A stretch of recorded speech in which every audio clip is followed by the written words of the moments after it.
जन अच्छा जहाँ एवं जहाँ समर्थक आज एकत्रित होइछु अनुरोध करके से व्यक्तित्व को श्री भागीरथी प्रधान महोदय को से बहुमूल्य वक्तव्य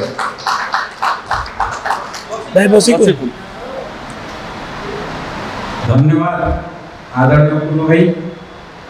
आज एभली गोटे शुभ मुहूर्त आमर प्रिय सांसद सस्मित भाई ए आयोजन करचंती आको परिचालना करचंती मु ताको धन्यवाद देवी कृतज्ञता मध्ये ज्ञापन करिवि। आम गहन रे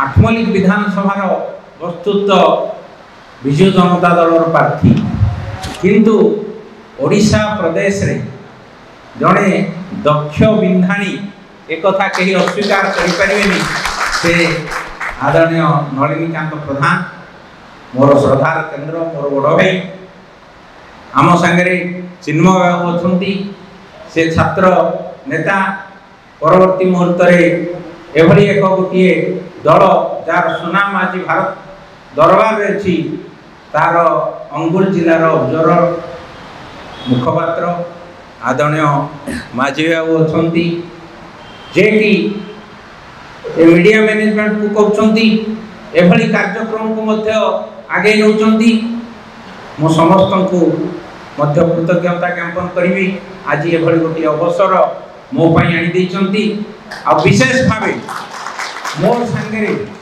जो बंधुगण जो संग्रामी नेता मैंने आसचंती दल तरफ राज्य में आज स्वागत कराउची सेमाने मो सांगे कृतज्ञता ज्ञापन करुच्ची।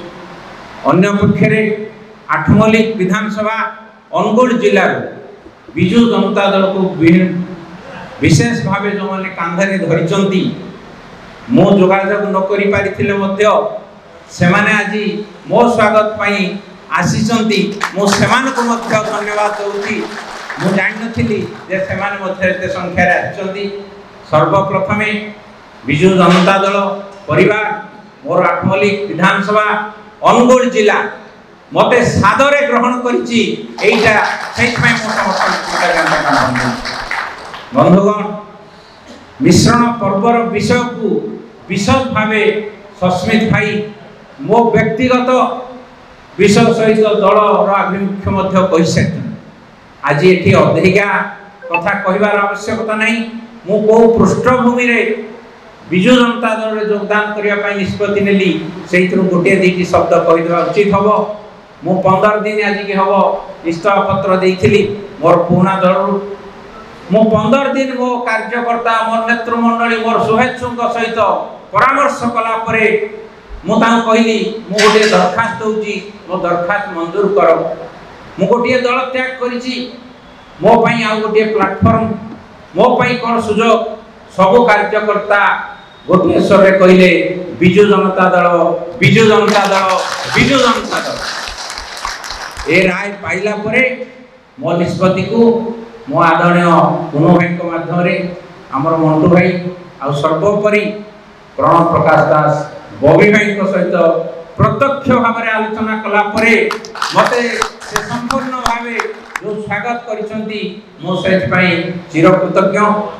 बंधुगण राजनीति रे किए कोठी रहइबो ये मूल कथा नहीं। आज सर्वोपरि जेते गुडी राजनीतिक दल तयारी हेची सबु राजनीतिक दलर मूल विचारधारा अछि किंतु सबु मूल विचारधारा परे शेष विचारधारा होची समाज उन्नति करवा विकास करवा एटा होची मूल विचारधारा। मो अनुभव कली ओडिशा प्रदेश रे यदि विकास को सटीक भाव में विशेष कर मो अंचल गोटे आठमल्लिक अंचल पछुआ अंचल बोली कहा जाए किंतु आज से चित्र नहीं किछि बाकी थाई पारे आगु को भी पूर्ण हबो से अंचल विकास को आउरी आगु को न पाई मते जे सुजोग मिलिबो सेटा नवीन बाबू को माध्यम रे मिलिबो एहा ही मोर विश्वास। एहा को पाथय करी मो विजु जनता दल योगदान करिछि।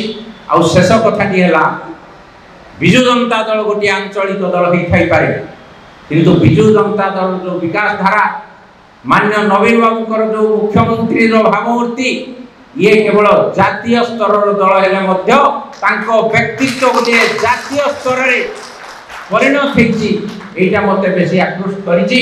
आ सर्व शेष कथा हैला विकास कथा मु आगामी दिन में आपण मान संगे रही मते आपण मैंने सुजोग देवे जे मु विकास रे शामिल हेबी।